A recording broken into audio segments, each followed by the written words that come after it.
Hey YouTube, Bob here. Just like last year about this time, classes have been canceled due to cold weather. And again, just like last year about this time, I happened to receive one of my packages from Japan on one of those days where classes was canceled. What are the odds? Well, apparently pretty good. But anyway, here's the package, and we're going to get right to it this time. Just going to open it up. Alright, that should do it.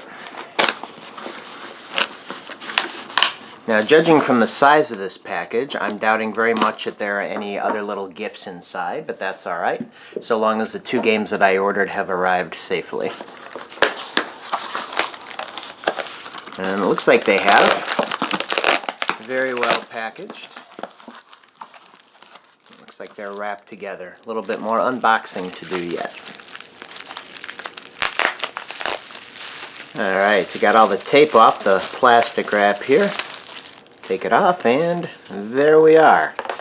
On the right here, we have a Famicom game, and on the left, we have a game for the Famicom Disk System. We're going to be taking a look at both of those today. Just an unboxing. In a future video, I'll be taking a look at each of these games individually with some gameplay footage. So let's take a look here. This game here, you probably can't really tell what it is from the cover art, especially if you're in the United States, because this game was never released in the United States. The only thing you might be able to gather here, help, and nuts and milk. Natsu to Miruku. And that is the name of this game, and I'll be honest with you, the title of this game is one of the main reasons that I wanted to pick it up. That, and from what I understand, this is one of the, I think it's the first third-party game to be released on the Famicom.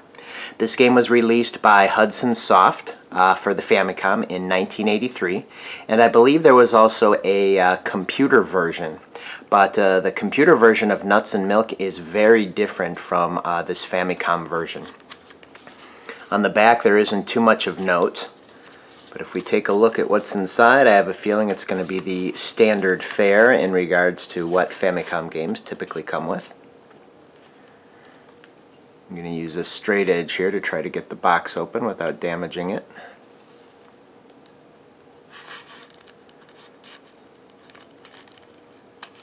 There we go. Lift up one side, lift up the other, and there it is.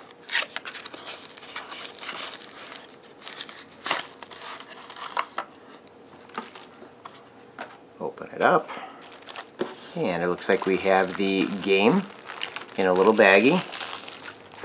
And as you might notice, this is kind of reminiscent of the Soundwave design of first-party Nintendo Famicom games. It looks like there's a little bit of a variation. I see an H and a U in here, quite possibly to represent the name Hudson Soft, which was the developer of this game. And like I said, I believe not only was this Hudson Soft's first Famicom release, I believe it was the first third-party release on the Famicom. So let's take a look at the instruction manual here for Natsu to Miruku, Nuts and Milk. Looks like we've got a little warning card in here. And of course, everything is in Japanese, so I won't be able to read any of this. But if we take a look at the title screen here, it is very reminiscent of the title screen of the first releases by Nintendo. Games like Baseball, Clue Land, Balloon Fight. This one is particularly reminiscent of Balloon Fight, I think. As a matter of fact, I think Hudson may have used a very similar engine to create this game, because everything from the level design to the sprites to the little text graphic cues are very reminiscent of a lot of those early first-party Nintendo releases on the Famicom. And this particular Famicom version of Nuts and Milk, if you're going to compare it to the computer version, this is a side-scroller. Side-scrollers were becoming, and eventually would become, the mainstay type of game on the Famicom and eventually the Nintendo Entertainment System. So I don't know if that was the reason why they decided to make this version of the game a side-scroller, but it definitely is more in the side-scrolling vein, whereas its computer counterpart is more of a top-down type of view. So that's the packaging for Nuts and Milk. Let's take a look at the other game that I got in this package. So this is Famicom Grand Prix, or F1 Race, and the packaging looks very different from that of the Nuts and Milk game that you just saw, and that's because it's for the Disk System peripheral. If you're not aware, in Japan, Nintendo released the Disk System peripheral, and the games are on discs instead of cartridges, and that was for a couple of reasons. Number one, the discs were cheaper to manufacture, and it was also a lot more inexpensive to make saved game files on disk versus the battery that would be necessary on the cartridge. Plus, in Japan, where the disk system was released, there were kiosks in retail stores where you could bring in blank discs and for a fee load up a game on a disc and take it home. And when you were done with that game, you'd erase that game off the disc and load up a new one. So it was really kind of a neat way to interchange games and to save game data. The only problem with it is it was very easy to pirate, and that is why Nintendo eventually went away from the disk system format. But this is the first of two Famicom Grand Prix games on the Famicom. And I believe this first one here was released in 1987. We take a look at the instruction manual, which is quite substantial. This, along with The Legend of Zelda for the Famicom Disk System, this is one of the biggest instruction manuals that I've seen. It's also in color. Looks like we got the drivers here. A little bit of information how to use this disc with the disk system. We see the disc itself in this picture, and then of course right here, this is a blue disc, whereas typically disk system games were yellow. And this is a different kind of disc because in addition to being able to load up different games on a Famicom Disk System disc, you could take this F1 Race disc to a special kiosk and send your high scores to Nintendo, from what I understand. So it was kind of a competition type of thing. And I think Nintendo used to send prizes to those who were able to get the top scores in this racing game. We're getting into how to control the game. And from what I understand, the control is very different. It's all based on the angle of the vehicle that you're controlling. What I looked up online, it says you don't control your vehicle from the perspective of the racer, but rather from the vehicle itself. And at this point, I don't really understand what that means completely. But hopefully as I get into some of the gameplay and in the next video on this particular game that I upload, I'll talk more about what that might translate to into terms of gameplay. So it looks like we're getting into the tracks here. Several tracks.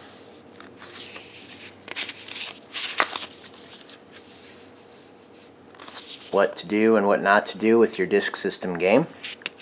No magnets, no water, don't touch the film. Let's see here. Got Mario Tornamento. So this might be information about what you need to do in order to bring your disc to a store and load your high scores onto that kiosk so that they may be sent to Nintendo for consideration for a prize, which is really pretty cool.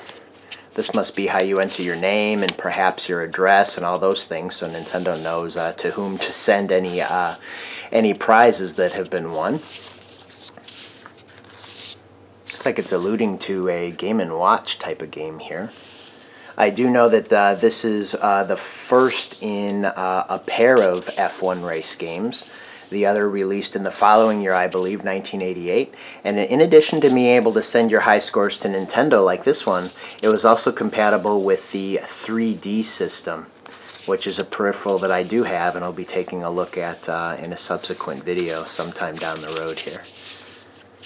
Looks like we're getting into a little bit more of a boring part of the manual here. Not sure what all of this information is about. I'm fairly certain, though, it has to do with sending your scores to Nintendo through those retail kiosks. So yeah, it just keeps going and going and going, all about the tournament. So, and that's it. Famicom Grand Prix F1 Race from 1987. Let's take a look at the disc. This blue disc, instead of a yellow disc, it actually has here, just like a 3.5-inch floppy disk, a little cover there to protect the film. And these apparently are two-sided discs. We have side A and side B. And in my experience using Disk System discs, usually the A side is for the game. You put that in and it loads up at least the title screen. Then the title screen will ask you to take the disc out, turn it around so that you load up your save game file, and then it continues on with that. So I'm assuming that that's what this is for. Why it needs the kind of dual shutter protector here, I'm not sure. It must have to do with that kiosk for loading your scores and sending them to Nintendo. Got one more piece to look at here, which is the insert for the case. This has a little bit more than usual as well. Usually it kind of stops right about here, and it even flips up one more leaflet. Must be talking about the unique design of this particular Disk System game. And again, the things you should and shouldn't do with it, how to insert it. And on the other side, just the cover art. And that text there. And so there you have it, my first pickups for 2015. Famicom Disk System game, Famicom Grand Prix F1 Race, and then for the Famicom itself, Nuts and Milk. And for both of these games, I'm going to be doing separate Let's Play style videos, where you're actually going to get to see some gameplay footage, and I'll be commenting on my experiences with the games. So until those next videos, I want to thank you guys for watching. See you guys later.